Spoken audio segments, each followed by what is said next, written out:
DZRH, member, kapisanan ng mga broadcaster ng Pilipinas. Member KBP. Oras! Eksakto, punto. 6:03. Humahataw, humahagupit, lumalatay na komentaryo sa himpapawid. 2 por 2. Walang takot sa paghimay sa masalimuot na isyu ng bayan. 2 por 2. Humahataw na mga balita at impormasyon. 2 por 2. Ating damhin, ating lasapin ang hagupit na 2 por 2.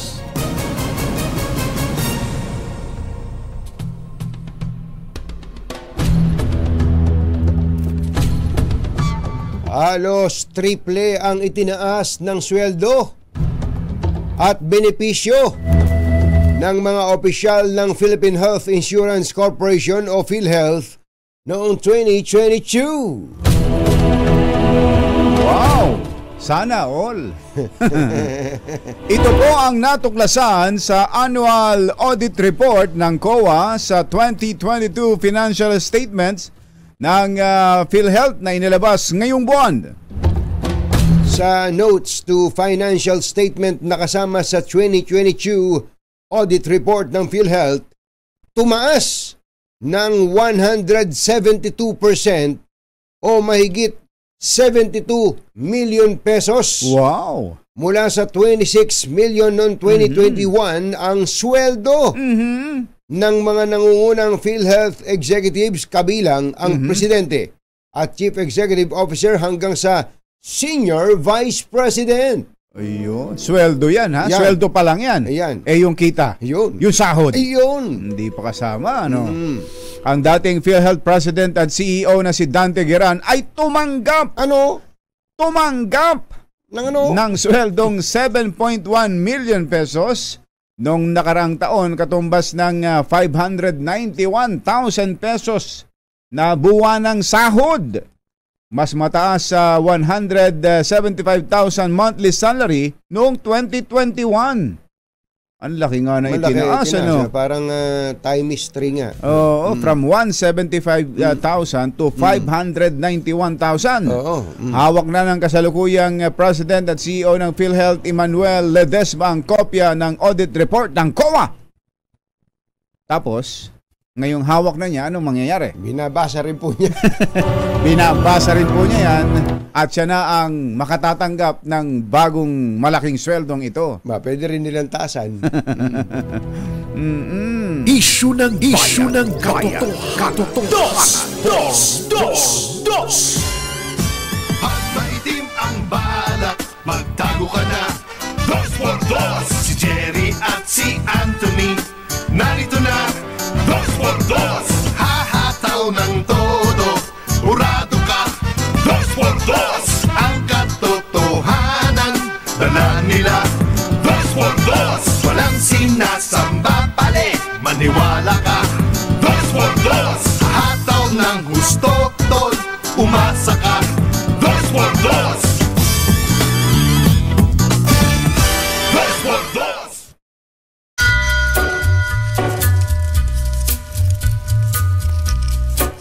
Hi. Maganda morning.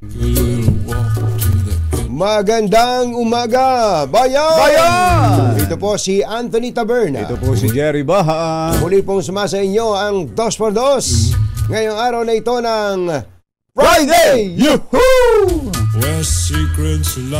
Kumusta po kayo mga textmates, mga text partners? Tinitingnan ko yung bagong Toyota Tamaraw naiinis ako Ano nga bang itsura ngayon? Ano ba to ngayon? Anong AUV ba ang dating niya? May nguso SUV ba siya? Oo, yan may nga. nguso, tas parang may hindi Ayan. ito. Ano ba tong pinakita na yan? Parang pick up. Parang Hindi, ganun. parang pick up yung kanina. Tas meron naman ako nakita, may sarado yung likod. Sarado. Ayan, parang pick up pala. Asan ba yung kanina? Yan yung parang yan yung Toyota na bago. Tamaraw. So hindi na pala yung tulad dati Yan, Maraw. Oo. Oo, yan Yan na itsura niya. Yan na itsura kaya niya. nga. So hindi na katulad nung dati na Oo. na pwedeng pamasahero, kaya nga ang tawag dati dun Tama raw, FX. FX. Oo. Sasakay ka ba ng FX? Oh, FX. Yan yun FX, Ngayon, paano yun? Kakargahan ka na. Nakarga ka na ba sa FX? Naisampa ka na ba sa tama raw FX? Oo. Hindi naman natin pinaplug yung Toyota. Kaya lang, natutuwa tayo na ibinalik tong tama raw Oo. Yan ang nagpasikat ng Toyota. Asian Utility Vehicle, ang AUV. Yan tama raw FX. Oo. Kaya nga nung mawala na yan, hindi na natin matawag na FX yung mga bumibiyahing Naging ganyan. Naging UV Express na tuloy. UV Express. Saka sumikat yan, yung Crispa Toyota na labanan. Toyota tama raw yun Oo, tama raw yun. Crispa Redmanizers, tapos Toyota tama Tama raw. raw. Kaya sila Robert Jaworski, tama raw siya mga tama raw. Ayun, kumusta po kayo mga namamasada ng FX? Wala na FX. Sana po ay ayos na lang kayo. Kayo ba ay nanghihingi din ng fare hike? Oo, nanghihingi rin sila, syempre. FX. Lalo pat may, di ba kahapon may pauna ng pasabi na walang aasahang rollback. Walang aasahang rollback. Sa oil prices, tayo hanggang sa katapusan ng taon. Pwede naman na sana okay na sana kung walang rollback, wag lang mag-increase. Yun, yung kumbaga, yung stable na, no? May stabilize na yung presyo ngayon. Ang problema ay kapag wala nang ang rollback, sunod-sunod pa ang increase. Yun ang masakit sa lahat. Pero alam naman po ninyo, sa totoong buhay, tuwing magkakaroon po ng increase sa presyo ng produktong petrolyo, humahabig. Tumitiba ang gobyerno dahil sa tax. Ang laki ng tax na nasisingil ng gobyerno Kaya babat pagtaas ng presyo ng produktong petrolyo, lumalaki rin ang kita ng pamahalaan. Kaya lang, saan naman manggagaling yung itutulong sa mga mamamayang nagkakandakuba? Sa kita din ng gobyerno. Sana nga, lahat na ganun ang nangyayari. Baka naman kung sa kani-kaninong bulsa lang napupunta. Yun ang masakit sa lahat. Talaga. Napakasakit, Kuya Eddie. Ang top story pa rin po ngayon, mga kababayan, lalo na ng mga malalaking dyaryo, ay ang may kinalaman po dun sa napag-usapan natin kahapon sa pangharang. Hinarang Hinarang pala uli ng mga Chinese vessels, Chinese boats. Ayan, ito ang headline ng ang banner story ng pahayagang Manila Times. Chinese ships block PH boats. Ayan, yung vapor daw po ng mga Chinese ay hinarang ang vapor ng Pilipinas. Sa ibang dyaryo ba ganun din? Sa pahayagang Philippine Daily Inquirer, ayan, kumbatsero, halos ganun din. PH Ayungin trip made it through The Sino blockade try. Ayun.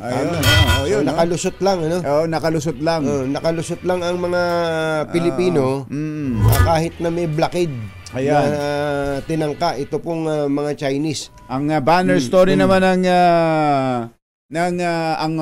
headline naman ng pahayagang The Philippine Star, Abi Binay running for Taguig Mayor. An option. Ayan. Yan na yung pinag-uusapan. Mga nauna na tayo sa mga usapan na yan. At least, yan talaga ang takbo ng mga balita tungkol po sa West Philippine Sea sa karagatan at West Philippine Sea dito sa Taguig. Ayan. Yung mga bangayan ng bangayan. Kayo po ba, ano gusto nyo pag-usapan? Kasi yung mga kababayan siguro na sosora na. Yung bang nauumay na rin kapag ito ang ating tinatalakay. Pero wala tayong magagawa, mga kababayan, kundi ihatid sa inyo ang mga masasamang balita na nangyayari sa ating paligid. Halimbawa, ang pag-amin po ng mga opisyal ng pamahalaan na hindi na lalo ng Department of Agriculture na hindi talaga kayang ibaba sa ideal na gusto natin ang presyo ng bigas. Talaga. At tataas pa raw po ang presyo ng mga pangunahing bilihin. Kaya nga, yun, masakit talaga yan. Yung, lalo na't Siguro, ewan ko lang kung si Pangulong Bongbong Marcos hindi nasasaktan sa ganyang mga pahayag. Lalo pat pangako niya yan Nung siya ay nangangampanya, binabanggit niya yung murang bigas. Meron pa nga 20 pesos na nababanggit. Alam mo ba, Kumbachero, binalikan ko yung bigas na yan, yung 20 pesos na yan. Kaya naman, just to set the record straight, naghahanap ako ng mga video ng kampanya, yung mga interview niya noong panahon ng kampanya. Ewan ko lang kung meron kayong naalala, pero ito pa lang tungkol sa 20 pesos na bigas na ito, ang sinabi niya, pangarap niya. Pangarap niya. Pangarap niya. Magkaiba naman po yung pangarap. Ka na lang ba? Magiging katotohanan pa. Bakit may mahal ka ng iba? Napunta tayo doon. Ngunit di bali na. Pa rin. Kahit mahal mo siya. Masya pala. Yun pala ang kanyang gusto nung eleksyon. Ang sinabi niya, pangarap niya.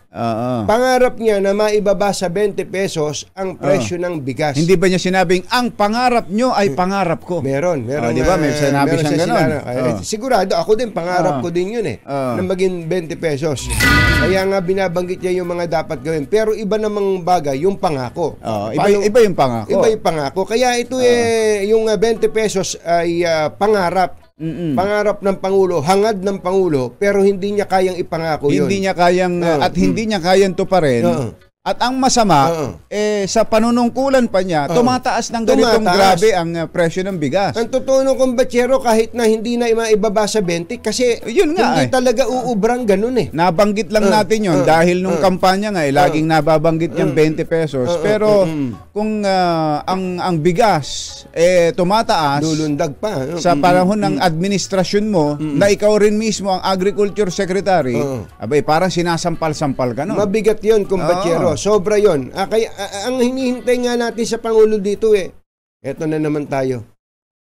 Mr. President, magalit kayo sa mga tulongges dyan sa DA. Magalit kayo sa DTI, Kumbachero. Dahil ito po ay hindi nag-iisang tungkulin lang naman ng DA. Alam niyo po ba sa hearing sa Kongreso kahapon, mabubwisit kayo. Baka kung nagmumura kayo, mapapamura kayo Ito palang, meron palang Price Coordinating Council, Kumbachero, na tinatawag, na kinabibilangan ng DA, ng DTI at iba. Ano ba ginagawa nun? Sila pala, Kumbachero, ang pangunahin nilang tungkulin, alamin yung totoong presyo at irekomenda sa Pangulo kung kailangan magtakda ng price ceiling. Alam mo ang lumabas sa Kongreso kahapon? Ano? Hindi daw sila makapagrekomenda sa Pangulo. Bakit? Kasi lagi silang walang quorum. Mga ungas pala tong mga to. Buwagin na yan. Hindi buwagin na yan. Pagtatanggalin na tong mga... alisin na yan. Yung mga taga-DTI na to at sa mga taga-DA na to. Pero hindi, Kumbachero magtuturo pa tayo na magtuturo. Ang mga senador nitong mga nakakaraan, ang gustong ipabuwag yung FTI. Yung iba naman ngayon, NFA naman, si Sinag, ang gustong pabuwag, NFA. NFA nga pala, yung babanggit ko. NFA ang gustong ipabuwag at hindi na raw natutupad nito ang kanyang tungkulin. Bakit ayaw nyo pang diretsahin? Nasa kanino bang control at administrative control and supervision ang lahat ng mga tanggapan na yan? Sa Presidente. Sa Presidente, na siya ring Agriculture Secretary. Yun ang problema, na wala siyang fallback, Kumbachero. Kasi, tandaan nyo, sabi nga ni dating Presidente Harry Truman ng Amerika, the buck stops here. Kaya walang ibang sisisihin dito sa nangyayari dito. Pag bumili ka, hindi mo na kaya halos mabili yung gusto mong bilhin. Kundi ang Presidente. Kaya ang panawagan natin dapat kay Pangulong BBM, Mr. President, sipakin mo na ang Agriculture Secretary mo. Masyado. Sino ba Agriculture Secretary? Ikaw mismo. Masamang tao lang ang takot sa dalawang to. Kaya kung maitim ang balak, magtago ka na.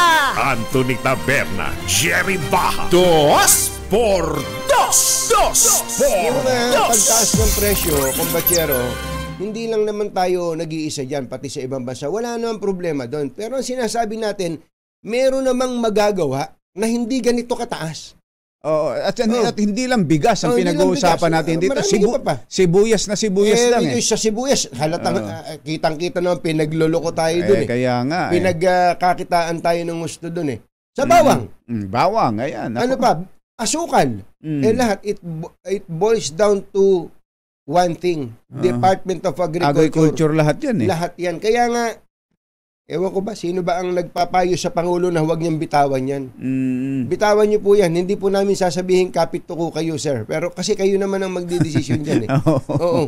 Maglalagay na po kayo ng iba dyan sapagkat baka pag umatras kayo ng konti, hindi naman tayo nagmamarunong, pagka umatras kayo ng konti, makikita nyo ng mas maliwanag yung problema. Kasi pag nandun ka sa loob, baka hindi mo makita yung tsaka sa dami ng inaatupag ng isang presidente. Hindi ba kung batsero, yung tanong natin kay Val Gonzales isang beses, ilang beses naman nagpunta Pangulo sa DA?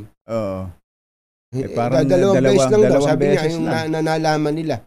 Kasi nga, hindi na mapupuntahan ng Pangulo sa traffic pa lang Tapos sa tindi ng problema natin sa agrikultura, tapos may biyahe na naman. Tungkulin din naman niya bilang presidente. Tungkulin niya yun. Tapos tungkulin niya tong West Philippines. Nako, si Mario Joseph. Tungkulin niya rin tong Gilas Pilipinas. Yung FIBA. Kumbaga, ang daming tungkulin ng Pangulo. Kaya pwede po sigurong mag-delegate. Mag-delegate ng trabaho sa bagong Agriculture Secretary. Isyu ng bayan, katotohanan, 2 por 2. Na kayo. Sabi nga namin sa inyo kanina, kung pwede lang, puro good news lang Kung pwede, kaya lang, hindi natin pwedeng iwasan itong mga bagay na sapagkat ito ang pinakamalapit sa ating sikmura. Meron naman tayong sinimulang good news yung malaking sweldo, di ba? Ayan, yung tumalo ng 172% na sweldo. Sino ba yan? Mga taga PhilHealth, mga opisyal ng PhilHealth. Binigyan nila ng malaking sweldo ang kanilang mga sarili. Anak na. Sana all. Katonying at ka-Jerry Anthony Taberna, Jerry Baha, ang samahang pinatibay na ng panahon. 2 por 2. 2 por 2. Oras po natin, Achi, Mr. Jalamtang, Lakyam Di Chaphun, 6:20 na ng umaga, ACS Balita. Susunod na! This time check is brought to you by Balitang maaasahan, ACS Balita. Walang makakaligtas, walang makakalampas. Saan mang sulok ng kapuluan, Luzon, Visayas hanggang Kamindanawan. Basta't may balita, ipagwagwagan ng sikat na tagapagbalita. ACS Balita. Kasama ang 2x2 tandem Anthony Taberna at Jerry Baha. ACS Balita. Ang programang ito ay hatid sa inyo ng ACS Manufacturing Corporation, ISO Certified, maker of world-class quality Pride detergent.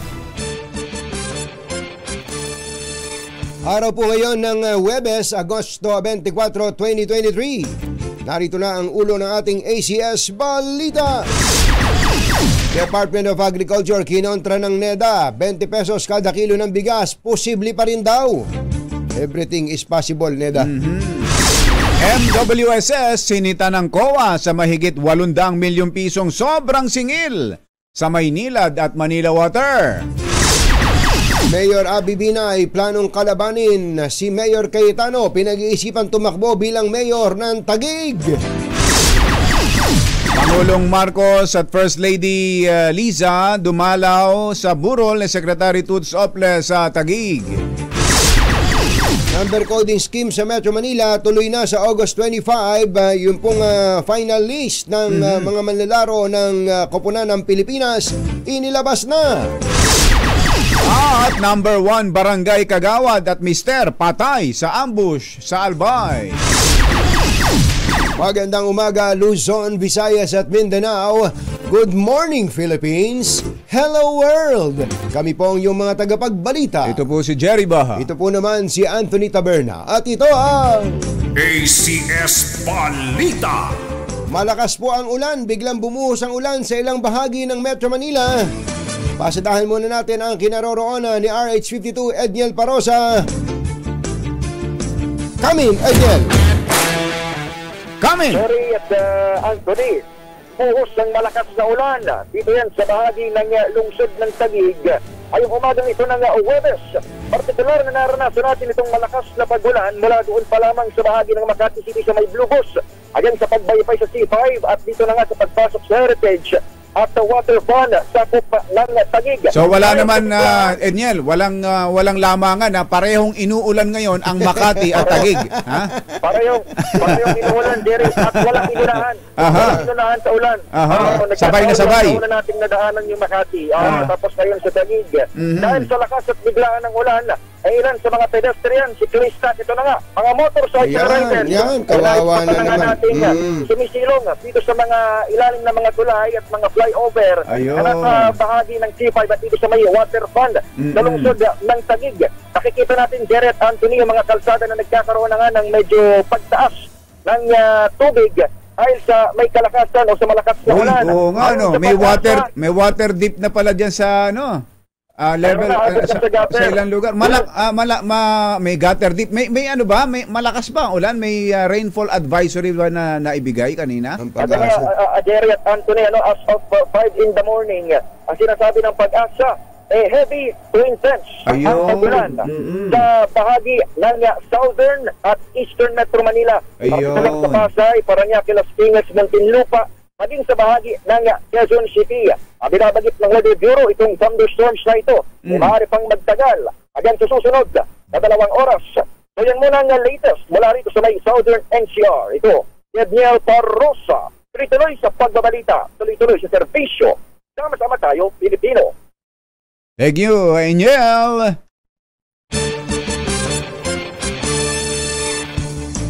Mother, Where is father? Where is father? Where are others? Tulog ba? Yan ang sinasabi ko kamo sa inyo. Ito mo si Angel. Nakauna na. Kinontra po ng National Economic and Development Authority o NEDA ang pahayag ng Department of Agriculture na mahirap matupad ang 20 pesos kada kilong bigas na campaign promise daw ng Pangulong Bongbong Marcos. Ayon kay NEDA Secretary Arsenio Balisacan, posible pa rin ang 20 pesos kada kilong bigas kung tataas ang produksyon ng palay sa bansa at mabibigyan ng sapat na ayuda ang mga magsasaka at magkakaroon ng maayos na irigasyon. Ibinigay na halimbawa ni Balisacan ang sitwasyon sa mga bansang Thailand, Indonesia at Vietnam na mataas ang produksyon ng palay kaya mababa lang ang presyo ng kanilang bigas. Pinagpapaliwanag ng Commission on Audit ang MWSS dahil sa sobrang singil sa Maynila at Manila Water sa loob ng nakalipas na 4 na taon. Ayon sa COA, umabot sa mahigit 845 million pesos ang overbilling ng MWSS dala sa 2 concessionaires para sa implementasyon ng Kaliwa Dam Project mula 2019 hanggang 2022. Natuklasan ng mga state auditors na bukod sa concession fees, pinatawan din ng MWSS ng karagdagang singil ang Maynila at Manila Water na maaring ikinarga naman sa bayarin ng kanilang mga customers. Alas 6:31 ang oras ngayon, maupay nga aga mga kasangkayan, mga kabugtuan, mata na kamo, gising na. Pinag-iisipan ni Makati Mayor Abby Binay kung tatakbong alkalde sa lungsod ng Taguig. Ayon kay Mayor Binay, opsyon niyang kumandidato sa hinaharap pero wala pa siyang desisyon sa ngayon. Sagot ito ni Mayor Abby sa panawagan ng ilang apektadong residente na tumakbong alkalde sa Taguig sa susunod na eleksyon. That is an option, pero hindi pa po ako nakakapag-desisyon dahil magiging mabigat at mahirap na task ang tumakbo sa Taguig sapagkat hindi po ako pamilya sa lugar. Although marami po tayo magandang maibibigay at magagawa para sa lungsod na yun, pero kailangan po magmuni-muni ng mabuti, kailangan ko sabihin po ng asawa at anak ko because it will be a difficult decision to make. Yan po ang tinig ni Mayor Abby Binay. Actually, na-interview ni na Lakay kahapon at ni Miss Apit ba't ito ginamit yung soundbite? Yung soundbite sa doon. Di atin to Soundbite natin sana ginamit natin. Meron tayong atin. Kahapon. Oo, maaga pa. Meron na tayong soundbite. Anyway, yan po si Mayor Abby Binay. Ako, magandang laban to. Naman. Basta ang importante doon, yung binanggit at tinanggap naman ni Mayor Abby Binay that she needs to resign. She needs to resign 1 year before the election. Kung gusto niyang tumakbo. At para magkaroon ng makumply yung requirement na 1 year residency. Yan ang pagpapatuloy ng dulang pinamagatahang. Yung Taguig. Kanya ang Makati. Alas 6:32 ang ating oras. Naimbag na bigat kada kayo amin na po. Huwag rin kayo, gising na. Bumisita si Pangulong Bongbong Marcos at First Lady Elisa Marcos sa burol ni Migrant Worker Secretary Susan Toots Oples sa Heritage Park sa Taguig City kagabi. Kinausap ng Pangulo ang pamilya ng kalihim at personal na nagpaabot ng kanyang pakikiramay. Dumating din sa burol sina Executive Secretary Lucas Bersamin, House Speaker Martin Romualdez, Pampanga Representative Gloria Macapagal-Arroyo at Justice Secretary Boying Rimulya. Personal din nakiramay sina Tourism Secretary Cristina Garcia Frasco, Senadora Cynthia Villar at asawang si dating Senador Manny Villar. Alas 6:33 ang oras, tuloy ang implementasyon ng number coding sa August 25 kahit sinuspinde ng Malacanang ang klase sa public schools at pasok sa mga tanggapan ng pamahalaan sa NCR at Bulacan upang bigyan daan ang pagbubukas ng FIBA World Cup 2023. Ayan, pansinin ho ninyo, kahit parang ang dating holiday, may number coding. May number coding. Huwag yung mawawaglit yan. O, yan po sa Biyernes, bukas. Kasi kaya naman dineklarang walang pasok sa eskwela at sa opisina ng gobyerno para mapalawag ang traffic. Yes. Mabigyang daan ang opening ng FIBA. Saan ba gagawin ang opening, kumbatsero? Philippine Arena. Sa Philippine Arena. Ayan, ang opening po gaganapin sa Philippine Arena. Nandito na po ang mga pinakamagagaling na mga manlalaro ng basketball. Tayo ba, anong oras ba tayo? Ewan ko ba, bakit pa tayo nagagaganito? Mainam din naman kasi nag-i-stretching. Nag-i-stretching lang naman. Sabi siguro naman nanonood sa atin. Anong ginagawa ng dalawa ito?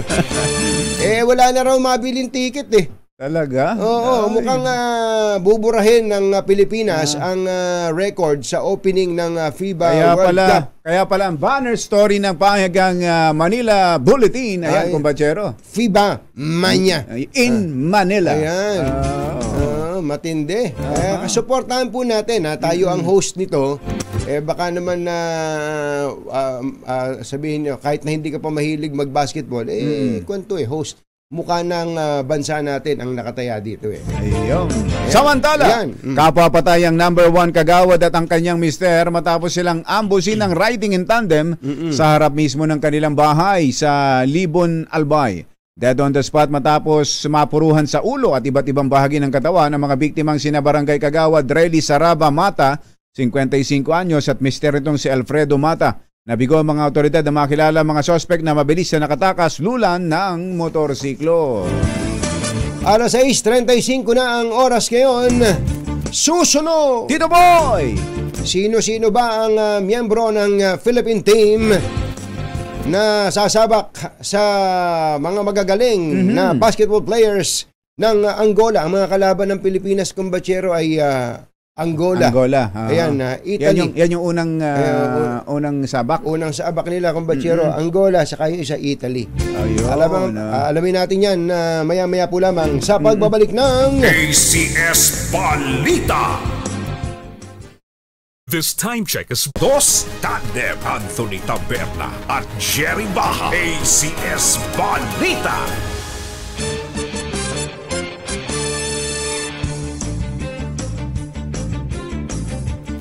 Alas 6:39 na ang oras ngayon. Alamin naman natin kung may mga pagulan din sa lungsod ng Maynila. Andon sa Maynila si RH29 Boy Gonzales. Coming Boy! Jerry, Anthony, dito sa Maynila, lalo na sa Divisoria, makulimlim pa lamang yung kalangitan, pero nakita ko rito. Walang ulan mula kanina, walang ulan. Wala pang ulan mula kanina. Pero yung kalangitan ay talagang makulimlim. Nakita ko rito yung mga tauhan ng Binondo Police Station dahil ito yung pinakampanya ng Manila Police District na ma-rescue ang mga kabataang nasa-service. Pero kanina, pinakamatanda na na-rescue nila, 18 taong gulang. 18. Marami pa rin bang nagsosolvent dyan sa Maynila? Marami pa rin, hindi pa rin matigil-tigil. At kaya ang ginawa ng mga pulis ngayon, inaraw-araw na para masagip at ma-rescue ito mga kabataang nagsosolvent. At pinakabata, nasa 9 na taong gulang. 9 na taon? Anak ng baka. Meron pang 5 taong gulang. At karamihan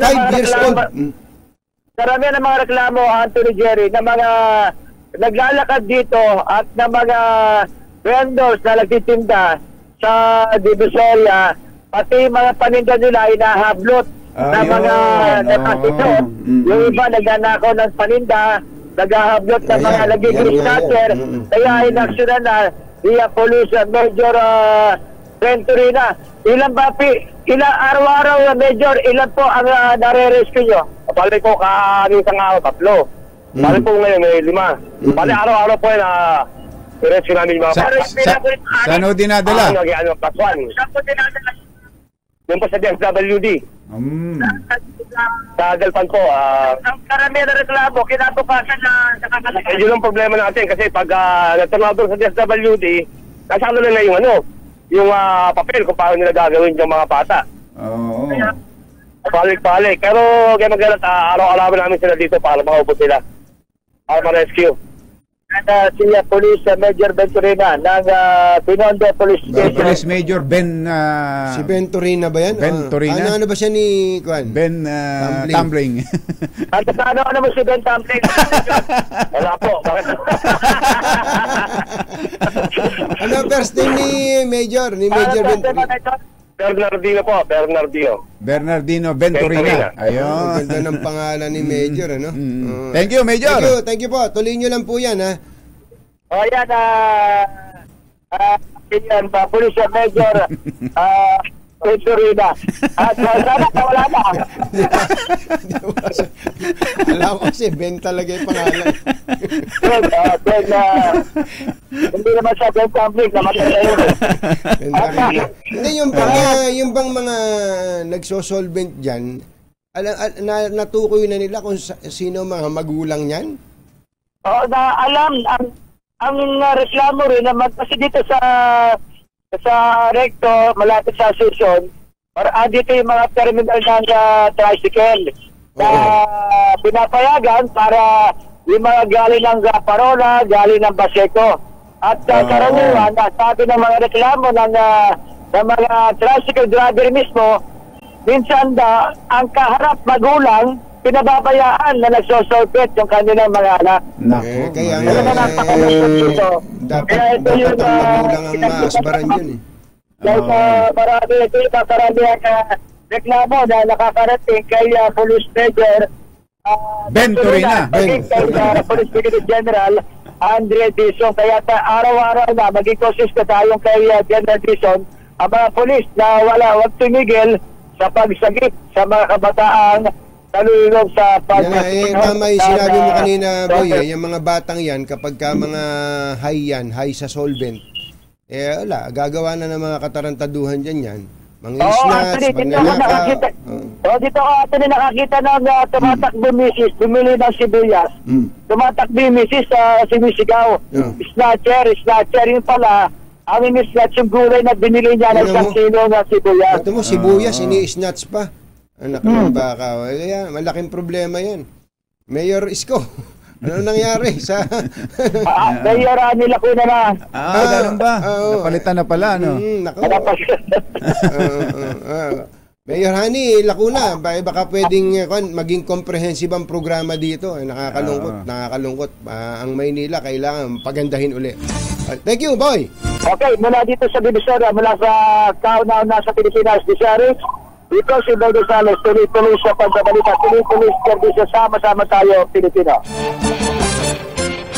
Thank you, Boy. Andito na po ang listahan ng mga kasama sa mga sasabak ng Philippine team sa FIBA World Cup. Una-una, ang naturalized pala ang kategorya nitong si Jordan Clarkson. Ba't naturalized siya? Nanay nito, Pilipina. Jordan Clarkson, Kai Soto, Junmar Fajardo, Japet Aguilar, Jamie Malonzo, Scotty Thompson. Uy, si Scotty Thompson? Scotty Thompson, AJ Edu, Kiefer Ravena, Dwight Ramos, R.R. Pugoy, CJ Perez, at ang fan favorite na si Renz Abando. Yan po, abangan natin. Sana naman maging maganda ang resulta ng pakikipaglaban natin sa mga dayuhan. Matindi, magaling, maganda tong kabuuan ng team na to, malakas. Ang players natin, ano? Kailangan lang may chemistry talaga yan. At syempre, yung support ng mga Pilipino. Yes, sir. Hi! Maganda morning. Hindi pa, mamaya pa. Mamaya pa ba? Sandali po lamang. Take it away. ACS Balita! ACS Balita! Ang programang ito ay hatid sa inyo ng ACS Manufacturing Corporation, ISO Certified, maker ng world-class quality Pride detergent. Pwede na ba? Pwede na. Hi! Magandang morning. Anong araw ba today, kumbachero? Today and everyday, Smart Dishwashing Day! Yuhuu! At sa ating everyday dishwashing, syempre, Smart Dishwashing Paste. Heavy duty ang linis dahil may double tanggaling formula, kaya tanggal sebo, tanggal bakterya pa. Saan ka pa? Yan ng Smart Dishwashing Paste. Sa plato, kaldero at plastic, linis, fantastic! Kaya number 1 ng Smart Dishwashing Paste. A product of ACS Manufacturing Corporation. Ang 2x2 tandem Anthony Taberna at Jerry Baha. ACS Balita. Ay, abangan po ninyo kung saan mamimigay ng salapi. Itong si RH6 Sherwin Alfaro. Announce natin kung saan lugar para lakasan na nila yung mga radyo nila. Nasaan ba si Sherwin? Sa Pandakan, Maynila. Ayan, Pandakan. Peter Paul, Pandakan, Maynila. Ano ba, street ba yun? Peter Paul and Mary. Kulang to, alang Mary Peter Paul and Mary yan. Peter Paul, Pandakan, Maynila. Yung mga nandito yan, lakasan na ninyo yung mga radyo. O kaya kung nanonood kayo sa telebisyon, lakasan na rin po ninyo at mamimigay po ng salapi. Ito pong si Sherwin Alfaro. Samantala, sa ilan pa nating balita, binuksan ng DOTR ang bidding para sa pagsasapribado ng Ninoy Aquino International Airport. Iniimbitahan ng DOTR ang mga interesadong private firm sa 170.6 billion pesos na kontrata para sa rehabilitasyon at pag-upgrade ng NAIA. Nasa 46% na ng mga lugar sa Pilipinas ang posibleng makaranas ng matinding tagtuyot sa katapusan ng taon sa harap ng El Nino phenomenon. Ayon sa DOST Pag-asa, 39 na probinsya na karamihan ay mula sa Luzon ang posibleng maapektuhan ng dry spell, habang 26 na probinsya mula sa Visayas at Mindanao ang makakaranas naman ng dry condition na maaaring tumagal hanggang sa katapusan ng Pebrero ng susunod na taon. Sa ibaing dagat, patay na ang leader ng Wagner Russian Mercenary Group matapos bumagsak ang sinasakyan nitong eroplano sa Moscow.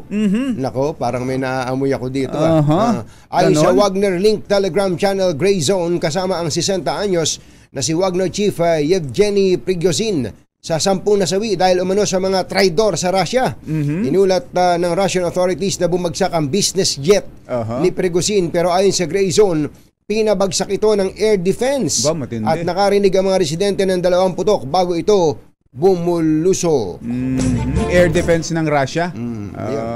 Alaga ni Putin yan di ba? Kaya nga kunwari nagkasundo na sila, pero patatawarin ba siya ni Putin? Tagatid sa kabuuan ng ating ACS Balita, ito po si Anthony Taberna. Ito po si Jerry Baha. ACS Good News. ACS Balita. 6:52 ang oras natin. Magbabalik po kami sa 2x2 Balita Anthony Taberna sa 2x2 sa DZRH. Balitang makatotohanan, balitang maaasahan. ACS Balita. Dahil malakas ang kako makinig sa DZRH, malakas ka rin sa amin. Itodo nyo na ng malakasan ang inyong radyo at makakaina ang matyempohan ng aming roving reporter na nakikinig o nanonood sa DZRH. Instant, mananalo ka ng malakasang 1,000 pesos sa DZRH Malakas promo, hatid sa atin ang kauna-unahang radyo sa Pilipinas, DZRH. Una sa Pilipinas, una sa Pilipino. Ang tanong! Uy, ang lakas ng buhos ng ulan, ha? Bumubuhos ang ulan. O nasaan ka? Diyan kaya sa lugar ni... Magpatulog naman kayo. Diyan kaya sa lugar ni Sherwin, umuulan. Umuulan ng pera. Ayan, sigurado yun. Alamin nga natin alam din natin kung umuulan talaga ng tubig. Sa Peter Paul, Pandacan, Maynila, Barangay 836. RA6, Sherwin Alfaro. Come in, Sherwin! Buhos ang ulan, ang lakas ng buhos. Dito sa Peter Paul, sa Pandacan, Maynila. Ba't wala si Mary? Ba't wala si Mary? Ewan ko ba, kasi daw si Peter Paul dating warehouse ng soya. Sa likod ng Petron. Ano yung Petron ng mga dito sa Pandacan? Ito yan, pasakay niya dyan sa yun yung tangke, may number pa 803. 803 sa likod ng puno. Pero ito yung mga kabahayan dito yan sa Peter Paul. Nakasang na ulan, hindi ako makababa. Pero eto mas malakas. Malakas sa atin dahil nakasang nanonood sa programa ng Nasa loob ka ng bahay nila mismo? Oo. Pinapasok ako ng bahay. Ayan tignan mo. Ang laki ng TV, ha? Ito ang mag-asawang talagang tandem din sa panonood ng 2x2 ngayong umaga. Magandang umaga. Si Kuya, pangalan? Louie Casas. At si Madam Maricor Casas. Maricor, good morning. Good morning. Oo, tutok sila kanina nung pagdaan natin. Ang lakas ng volume. Tandaan natin na talagang avid fan to na DZRH. Matagal na kayo nanonood ng DZRH. Opo. Para updated everyday. Yun, no? Kasi, alam mo, itong si Kuya Louie, taga-call center to, pero ang pagkatapos ng trabaho niya, yun, manonood muna siya ng TV bago matulog. Samantalang ang lahat, nagigising yan. Mga, ano ba yan na Sherwin? Mga bata pa ba sila RH na pinapakinggan? Oo, matagal na kayo nanonood. Matagal na po, matagal na. Tagapag-subaybay sa DZRH. May mga anak ba sila, Sherwin? Ano daw? May mga anak na ba sila? May anak na. Meron na po, tatlong lalaki. Matulog pa. Mga estudyante? Oo, estudyante ang pasukan sa Martes. Martes pa pasukan. Martes, next week. Nasa nakakabata yung pagtulog. Bawi. Total, Sherwin, pinasok mo na kanilang bahay. Bigyan mo na sila ng papremyo. Bigyan na natin ng 1,000 pesos. Yay! Sa misis mo bigay, wag kay Louie. Sa misis daw. Katawad kayo. Eto ba? Bigyan din natin doon ng t-shirt na t-shirt para may tandem na t-shirt yan. Ayun. Salamat. Thank you. At syempre, talaga namang maraming salamat din sa inyo dahil kayo po ang tunay na dahilan kung bakit number 1 ang DZRH sa recent Kantar and Nielsen survey at kayo po ang totoong number 1 sa puso ng DZRH ang mga tagapanood at tagapakinig ng DZRH. Live mula dito sa Pandacan, Maynila, RH number 6. Sherwin Batal para tuloy-tuloy sa pagbabalita, tuloy-tuloy sa serbisyo. Sama-sama tayo Pilipino. Jerry Baha at Anthony Taberna sa 2x2 sa DZRH. O doon sa mga mahilig sa basketball, baka hindi nyo narinig ka kanina ng buong buo.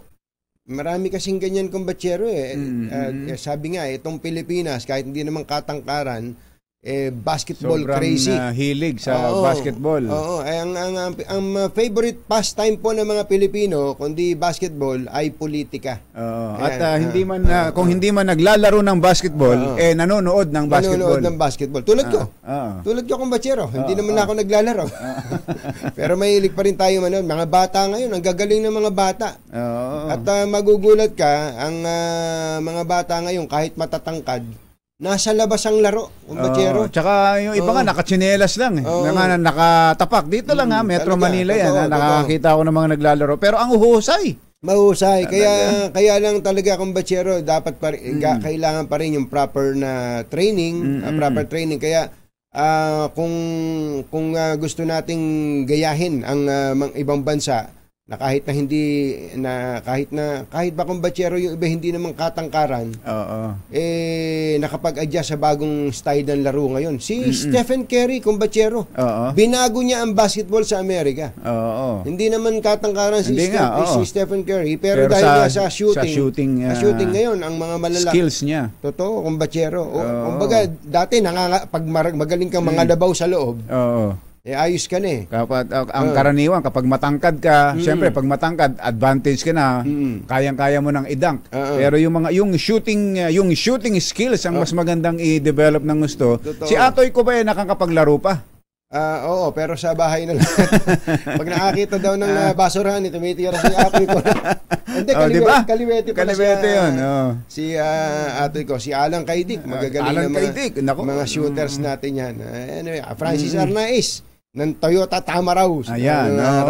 Ito po, ang pinaka-poste ng ating pong Team Pilipinas ay si Jordan Clarkson. Ayan. Si Jordan Clarkson po ay gumagawa ngayon ng pangalan sa Amerika. So, ang nanay pala niyan ay Pilipina. May lahing Pilipina. Hindi naman full-blooded, pero may Filipino blood. Dahil ang tatay nito ay Filipino descent.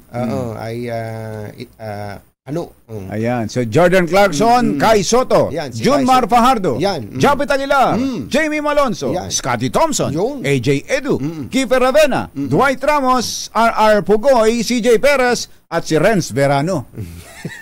Kapag ang puso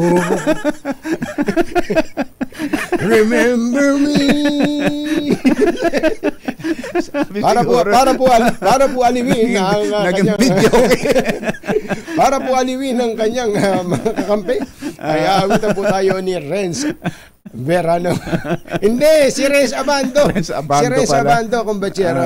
Kagagaling lang niya, kumbatsero. Ito, in-import ito, si Renz Abando, kumbatsero, ay naglaro sa isang Korean basketball team. Import siya, kumbatsero. Talaga? At nagkampiyon ang kanyang team sa KBL, Korean Basketball League. Ganun ba? Ini-import to. Magaling tong si Renz Abando. Hindi siya naglaro dito muna sa Pilipinas? Naglaro ito kumbatsero sa Letran. Letran sa college. UAAP. Pero diretso sa NCAA. NCAA. Ay in-import siya ng KBL. Ayan.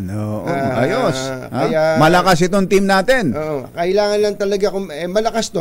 Mas malakas naman yung kalaban. So talagang din pag na-champ, halimbawa kumbatsero, nung nag-practice sila nakalaro nila yung Montenegro sa European, ang European basketball kumbatsero iba din. Kaya ang dami nang naglalaro European ngayon sa NBA.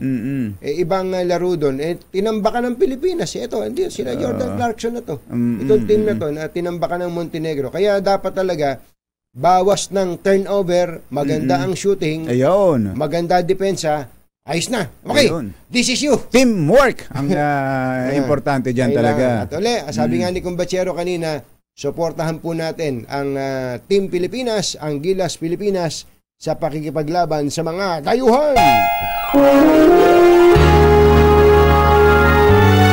Kauna-unahan sa Pilipinas.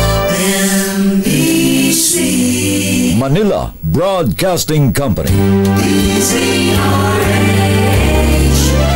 DZRH. Member, kapisanan ng mga broadcaster ng Pilipinas. Member KBP.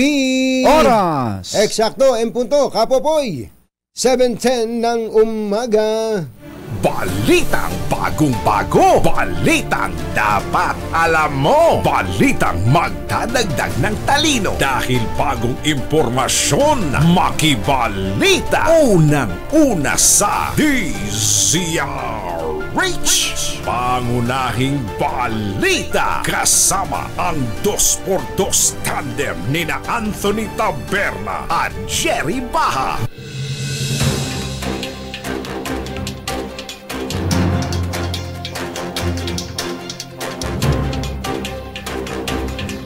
Araw po ngayon ng Thursday, August 24, 2023. Sa ulo ng ating mga pangunahing balita, Pilipinas sa China nagkaroon ng radio challenge sa panahon ng resupply mission sa Ayungin Shoal.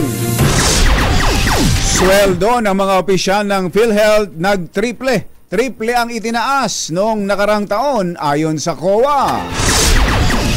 Kumpare system nagiging dahilan ng breach of discipline sa PNP. LTFRB itinagda ang hearing sa hirit na pasahe, taas pasahe. Unang araw ng burol ni Secretary Toots Ople, dinagsa ng mga opisyal ng gobyerno. Low pressure area sa Cagayan naging isang bagyong tinawag na Guring. Isa pang bagyo na mata naman sa labas ng PAR. Magandang umaga, Luzon, Visayas at Mindanao. Good morning, Philippines. Hello world. Kami po ang inyong mga tagapagbalita. Ito po si Jerry Baha. Ito po naman si Anthony Taberna. At ito ang Pangunahing balita. Engineer Tony Nanggel, 7:12 ng umaga. Detalye ng mga balita sa aming pagbabalik. At mga bagong balita sa DZRH. Pangunahing balita. Alas 7:18 na ang oras ngayon. Sa detalye ng ating mga pangunahing balita, maski na naging matagumpay, naging tensyonado ang panibagong resupply mission ng Pilipinas sa BRP Sierra Madre sa Ayungin Shoal. Ito matapos magpalitan ng radio challenge sa mga barko ng Philippine Coast Guard at China Coast Guard. Sa video ng PCG, maririnig na sinasabi ng China Coast Guard na meron silang indisputable sovereignty since ancient times sa Spratly Islands. Sinabi pa nitong sa diwa ng humanism ay papayagan lang ng Beijing ang barko ng Pilipinas na magdala ng pagkain at hindi ng anumang construction materials sa tinawag nilang illegal na BRP Sierra Madre sa Ayungin. Niradyuhan din ng Philippine Coast Guard ang mga Chino at sinabing nasa loob sila ng Philippine Exclusive Economic Zone at batay ito sa international laws. Tumaas ng triple ang sweldo, allowance at bonus ng mga big boss ng Philippine Health Insurance Corporation o PhilHealth noong isang taon. Sa report ng Commission on Audit, tumanggap ng 71.45 million pesos ang key management personnel ng PhilHealth, kabilang ang 764,000 para sa terminal benefits, mataas kumpara sa 26.2 million noong 2021. Ang nasabing halaga ay tinanggap ng executive team ng PhilHealth na may posisyong Senior Vice President hanggang President at Chief Executive Officer. Si dating PhilHealth President at CEO Dante Giran, 7.1 million pesos ang sinuweldo noong 2022 o 591,000 kada buwan, mas mataas sa dating 175,000 monthly salary lang noong 2021. Alas 7:20 na ang oras ngayon. Inamin ni PNP Internal Affairs Service Inspector General Attorney Alfigar Triambulo na laganap ang breach of discipline sa hanay ng pulisya. Sa panayam ng DZRH, sinabi ni Triambulo na karamihan sa mga hepe o commander ay ginagawang kumpare o ninong ng mga pulis. Kaya't hirap ang mga ito na madisiplina ang kapwa nila pulis. Wala kaming accurate dyan, pero yun po yung nakikita namin usually. So, kaya yun ang dahilan na nakikita namin na yung mga commanders ay bibihira talaga nag-discipline yung mga minor. Pag yun naman mga information na mga nag-anonymous kasi takot po yung yun po yung i-validate ng I-League namin saka yung intelligence group. Para spouse case build-up. Kung yan naman ay serious na kaso, yun naman po ay aaksyonan ng IAS o yung ibang mga disciplinary machinery. Yan po ang tinig ni PNP IAS Chief Alfigar Traiambulo. Samantala, ilalarga na ng Land Transportation, Franchising and Regulatory Board o LTFRB ang pagdinig sa mga hirit na taas pasahe sa susunod na linggo. Ayon kay LTFRB Chair Chofilo Guadis III, kailangang dumaan sa regular na proseso ang mga fare hike petition para mapag-aralang maigi at maiwasan ng malaking impact sa ekonomiya. Unang uupuan ng LTFRB ang urgent petition na pisong provisional increase sa pasahe sa jeep sa Agosto 29. Pag nagtagal ito na walang desisyon, mapapatunayan nating inupuan nga. Talaga. Oo, sabi dito, unang uupuan ng LTFRB. Yung petition daw sa increase ng jeep. Sa September 12 naman, ang inisyal na pagdinig sa iba pang fare hike petitions. Alas 7:22 ang oras, dinagsa ng matataas na opisyal ng pamahalaan ang unang gabi ng burol ng Migrant Workers Secretary Susan Toots Ople sa Heritage Park sa Taguig. Sabay dumating sa lamay sina Pangulong Bongbong Marcos at First Lady Lisa Araneta Marcos para personal na makiramay sa naulilang pamilya. Bumisita rin sina Executive Secretary Lucas Bersamin, Justice Secretary Boying Remulla at Tourism Secretary Christine Frasco. Dumating din sina Senators Joel Villanueva, Mark Villar, Cynthia Villar at asawang dating Senate President Manny Villar, Speaker Martin Romualdez at Pampanga Representative at dating Pangulong Gloria Macapagal Arroyo. Naispatan din na sumilip sa mga labi ng kalihim mga aktor at host na si Alden Richards.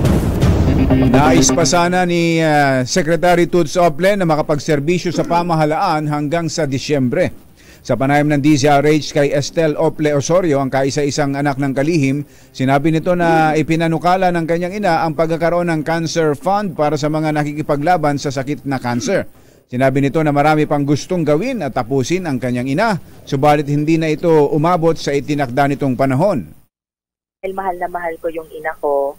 Importante sa akin na as a love letter to her, maisustain at maipagpatuloy naman yung mga naumpisahan niya na to the Ople Center. And yung buong Ople family, I think, agrees with that.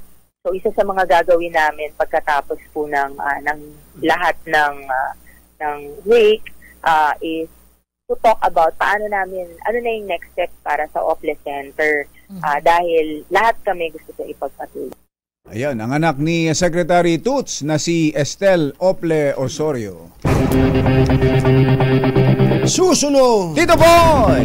Sino itong sexy star? Sinulat dito, munti ko nang mabasa. Yung pangalan? Yung pangalan, munti ko nang mabasa, mother. Yung pangalan nung... Sino itong sexy star na mas pinili ang super yamang jowa kesa bumalik sa ex-boyfriend na isang maimpluwensyang politiko? Super yaman yung jowa versus maimpluwensyang politiko. So pamimilian niya kung batsero ay money and power. Yung may power, may money rin may yun. May money din yun eh. Nako, baka may ibang dahilan. You cannot have power without money. Ayun. Diba? Ang detalye at ibang mainit na balita sa pagbabalik ng Pandaing Balita 7:25. Erma at Jerry Baha, DZRH, pangunahing balita. Balik-balita po tayo, 7:31 na ng umaga. Naging isa ng ganap na bagyo at tatawaging Goring ang low pressure area na nasa bahagi ng Cagayan. Muling namataan ng Tropical Depression Goring sa layong 400 kilometers sa hilagang silangan ng Apari. Taglay nito ang lakas ng hangin na umaabot sa 55 kilometro bawat oras malapit sa gitna at bugso na umaabot sa 70 kilometers bawat oras. Samantala, isa pang bagyo sa labas ng bansa ang minomonitor ng DOST Pag-asa sa labas ng Par. Ito po ay 2,970 kilometers silangan ng Northern Luzon. Parehong Northern Luzon to, kumbatsero. Taglay naman nito ang lakas ng hangin umaabot sa 45 kilometers bawat oras at bugso na umaabot sa 55 kilometers kph habang kumikilos patungo sa direksyon ng timog-timog kanluran sa bilis na 10 kilometro bawat oras. Hindi lang bigas ang sirit presyo sa bansa kundi maging ang sibuyas. Sa datos ng Philippine Statistics Authority, sumipa sa mahigit sa 200 piso ang kada kilo ng pulang sibuyas noong Hulyo, mas mataas ng 2% sa presyo nito noong June. Naitala ang pinakamataas na presyo sa Eastern Samar matapos umakyat hanggang 270 habang 242 naman sa Mimaropa. Ang kada kilo naman ng well-milled rice ay tumaas sa higit 45 pesos kada kilo noong July pero mahigit sa 50 pesos na ngayong buwan. Naitala ang pinakamataas na presyo ng well-milled rice sa Batanes na pumalo pa ng hanggang 67 pesos. Habang 90 pesos naman ang espesyal na bigas sa Cebu City. Pinakakasuhan din ng economic sabotage ni House Committee on Appropriations Chairman Zaldico ang mga opisyal ng pamahalaan kung magtutuloy-tuloy ang sirit presyo ng bigas. Dismayado kasi siko na laway lang pala ang pangako ni Agriculture Undersecretary Leo Sebastian at iba pang opisyal ng DA na hindi na mauulit ang rice price surge ngayong taon. Sa budget deliberation, sinabi ng mga taga-ahensya na hindi nila kontrol ang presyuhan ng bigas dahil epekto ito ng galaw sa world market at export ban ng India. Sa huli, inirekomenda ni Ko sa Kongreso na makipag-ugnayan sa Vietnam at Thailand para makakuha ng murang bigas sa pamamagitan ng government-to-government importation. Kaya lang kumbatsero, di ba binanggit ko sa iyo last week, $730 per metric ton na ang bigas ng Vietnam. Antindi, about 1 month ago, yan ay $450 per metric ton lang. Kahit mag-government to government, kung ganun kataas naman yung bigayan, magkano mo isasalya dito yan? Tapos ang palitan pa ng piso kontra dolyar, ngayon ay kahapon nagsara 56.73. Naku po. Nanang ko po. Yan. Samantala, pinag-iingat na rin ng Food and Drug Administration ang publiko sa pagbili ng gamot maging sa mga lisensyadong butika. Aba. Dahil posibleng meron na ring mga peking nakakapasok sa mga lisensyadong butika. Sa panayam ng DZRH, sinabi ni Jordan Pagirigan, tagapagsalita ng FDA, may mga pagkakataon na kahit lisensyado ang butika, nakakakuha ng mga peking gamot. Sinabi nito na malaki ang may tutulong ng mga lokal na pamahalaan sa pagsugpon sa bentahan ng mga peking gamot, lalo na sa mga sari-sari stores. Titingnan po natin yung label po mismo ng gamot natin. Babasahin po natin yung manufacturing date at expiry date. Mahalaga din po na malaman natin kung ano mismo yung dapat makita natin sa label po ng gamot. Kung sa itsura man po ng gamot, dapat po titingnan natin kung may nakikita na tayong kakaiba dun sa gamot po mismo na nabili natin. Dapat wala tong iba-ibang kulay. Yun, si Jordan Pagirigan ng FDA.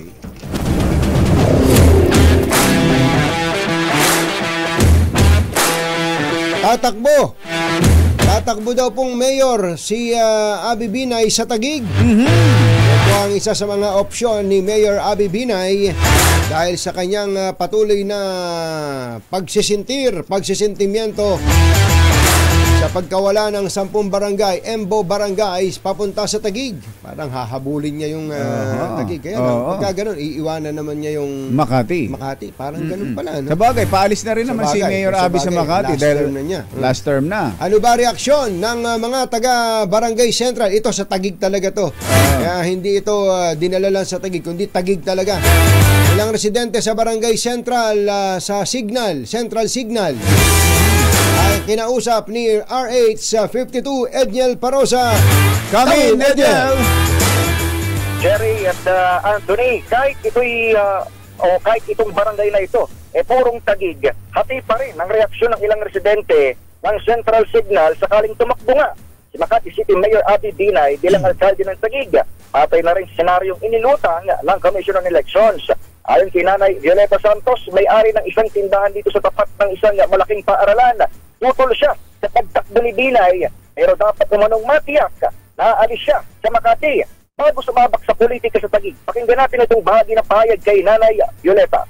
Dapat sa Makati siya magbuboto kasi mayor siya ng Makati. Hindi siya pwede sa Taguig. Pwede raw siyang mag-resign 1 year before election para... Dapat. Okay lang sa inyo bilang taga-Taguig ka? Ay, hindi dapat. Dapat sa Makati siya. Yung mga residente ng Makati na nasakop ng Taguig, dapat sa Taguig. Para naman kina Nanay Maricel at Jaika, ina ng mga estudyante sa EMS Signal Village Elementary School, okay lang magsabong sina Mayor Abby at Mayor Lani Cayetano dahil pareho silang mga magagaling na leader. Pakinggan natin itong dalawang nanay. Mas maganda nga rin, pareho silang, di ba? Pareho silang magagaling dito. O talagang, yan, talagang habulan yan kung sinong, parehong maganda, parehong magagaling. Kasi si Mayor Binay sa Makati, okay din siya eh. O, di ba? Kasi napakaganda rin yung Taguig. Oo. Sabi naman, okay lang kahit sino, basta, mabigay nila yung para sa mga tao. Ayun lang naman sa amin eh. Dito sa labas ng nasabing paaralan, Jerry Tunying, na nasa labas nga ng Embo Barangays, hindi pa nagsisimula ang bigayan ng libreng school supplies. Pero ayon kay Ronaldo Arnold Layugan ng local school board, na i-deliver na sa school ang mga ipamimigay. Taon-taon naman daw na may libre ring school supplies ang mga estudyante mula City Hall ng Taguig. Siya rin naman kinumpirma. Meron din talaga. Meron talaga. Pero, Jen, yung bang binigay sa Embo Schools isang araw, Nauna pa lang Embo Schools. Nung Taguig ay kapareho din o ibinibigay. Baka naman mas maganda yung binigay dun sa Embo Yan ang tinanong natin doon sa, hindi lang sa local school board, syempre, tauhan nyo ng City Hall, baka sabihin, maging doon sa mga magulang, kina Nanay Maricel at Nanay Jaika. Pero hindi naman daw, kompleto mula doon sa uniforme, maging sa sapatos, dalawang pares, at maging yung, doon ako natuwa, doon sa health kit, sabi, may health kit din daw sila, kahit hindi ko pa naitatanong, mayroon ding health kit na kaakibat, ito nga, libreng school supplies sa mga residente ng Taguig. Kaya nga lang, may binabanggit itong dalawang nanay, Jerry at Anthony, hindi na lang natin katabi ngayon, pero sinasabi nila na kung sa labas ng libreng school supplies, maaaring nang hindi matumbasan ng Taguig ang iba pang mga benepisyo na binibigay ng Makati. Yun ang dahilan kung bakit pabor sila na sa senaryo na tumakbo si Mayor Abby Binay sa Taguig dahil ang kanilang rason, parehas naman daw magaling at parehas naman daw competent itong dalawang alkalde. Itong EMS Signal Village Elementary School ay isa doon sa kung tawagin mega public schools sa lungsod ng Taguig at again sa labas ito ng Embo Barangays. Para sa kauna-unahan sa Pilipinas, DZRH, ito si Edniel Parrosa. Tuloy-tuloy sa pagbabalita, tuloy-tuloy sa serbisyo. Sama-sama tayo, Pilipino.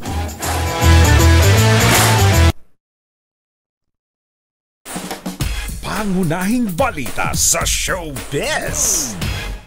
Magandang dilag, puso ko yung Hoy, Kuya Mel Magno, dito na iniintay mo. Hoy, Mel Magno, magandang morning. Magandang morning. Si Colonel Moy Pagaduan ay nandyan sa Aulo Dam, Kumbatsero. Tinitingnan niya ang water level ng level ng Aulo Dam at tinitingnan din niya yung kalagayan ng lupa doon sa magkabilang panig sa bungad. Ayun. Ini-inspection ni Colonel Boy. Tsaka ang ganda ng panahon pala dyan, makulimlim lang, walang ulan.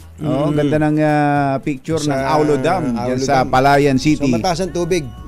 Maganda. Si Ate Lorna Bahang. Happy birthday. Ngayon nga pala ang birthday. Happy birthday. Wala ba tayo dyan, Ate Lorna? At magandang umaga kay matindi. Yung palang cabinet member nanghingi ng Land Cruiser. Ng Land Cruiser na bulletproof. Ay black ang kulay ng Land Cruiser. Yung black bulletproof. Black bulletproof. Mahal yan siguro. Kano ba yung ganun? Kung ang brand new Land Cruiser ngayon ay pumapalo ng hanggang 8 dahil sa sobrang ipit. Sa dami ng mga gustong bumili. Yes. Kapag pinabulletproof mo pa yan, lalagpas na ng 10 million. Ganun? Ang mahal pala nun? Mahal Kaya yan. pala ang ayon sa ating bubuit. Ayan nakay sumasideline na naman ang bubuit mo. Aabot-abutan mo kasi. Lakay.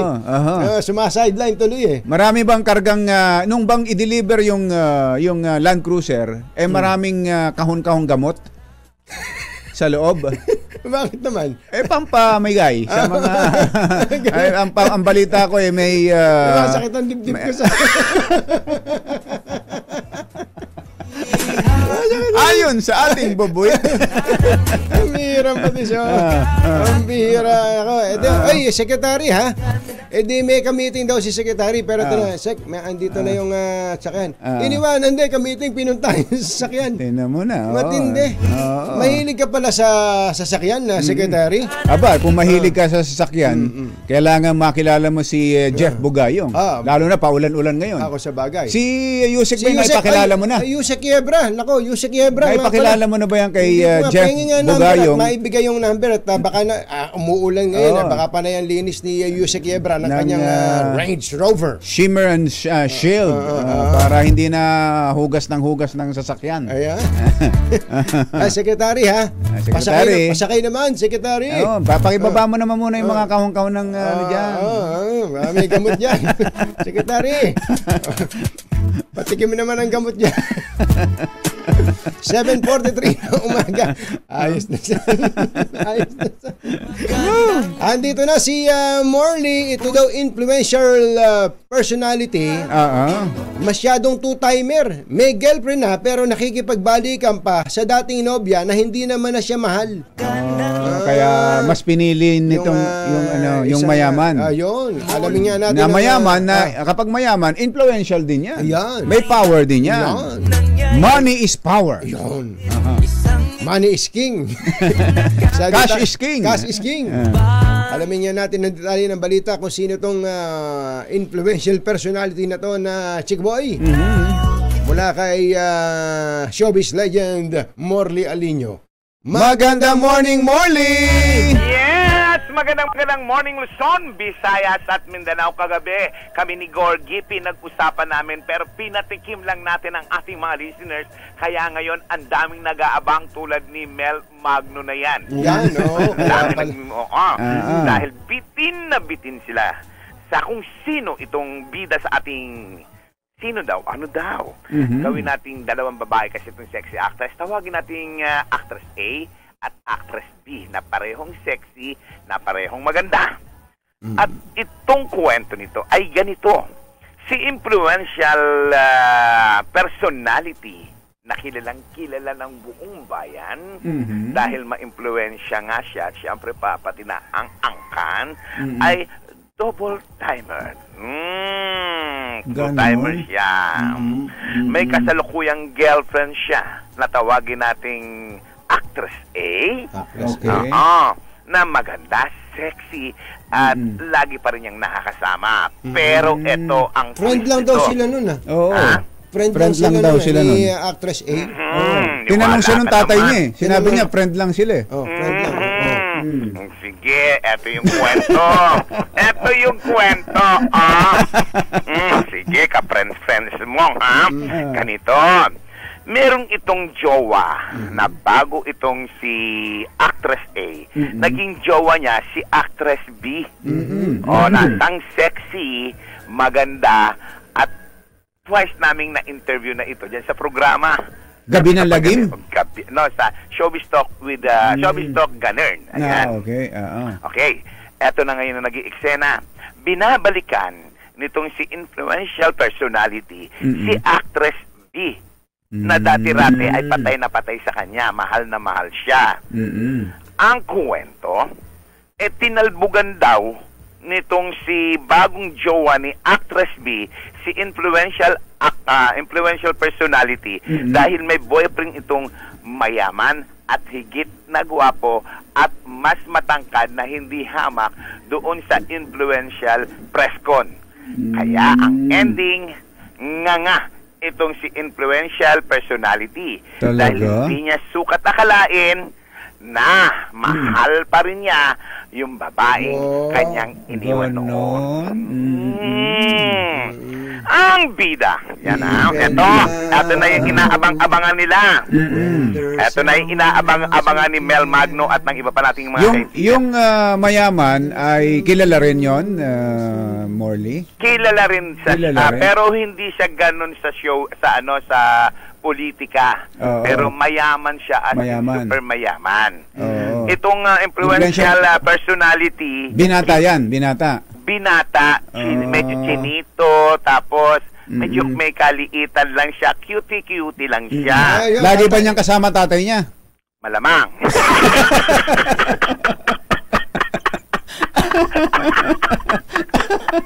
Mukhang makatatay to. Tapos, yung si Actress A na tinawag nating Actress A ay talagang A ang kanyang pangalan. Kanyang initial. Sa kanyang surname, ayan ay merong letter O sa huli. Ito yung ito yung Actress A. Actress A. Ito naman yung Actress B na binabalik-balikan. Matangos ba yan? Sabi nito si District Engineer Aris Ramos, matangos ba yan? Yung magandang babae ito. Maganda. Talaga. Sexy. Noipi ba yan? Noipi? May lahi ito. May lahi. Ako din naman, may lahi Lahing bikutin. Lahing istipador. Hindi naman istipador. May mga pumatok bang pelikula yan? Nagbida ba siya? Oo. Naku, pinagkakaguluhan ito. Dahil napaka-sexy nito. Talagang ang dibdib tayong tayo. Oo. Pag nakayuko.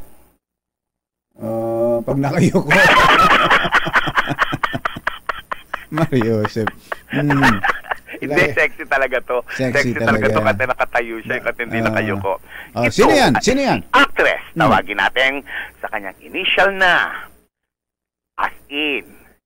F. Yes. As in friend. Diretsuin mo na. Pangalang babae ba yan o pangalang lalaki ang F na yan? Sabi nito, pangalang lalaki. Sabi nito si Kuya Dante Katabay, diretsuin naman, be frank. Diretsuin mo na. Maging prangka tayo. Ayan. So, ayan kuhang-kuha na yung mga yung influential personality. Nahulaan na ng mga Alam na nila lahat kung sino yan. Ikaw na lang daw hindi nakakaalam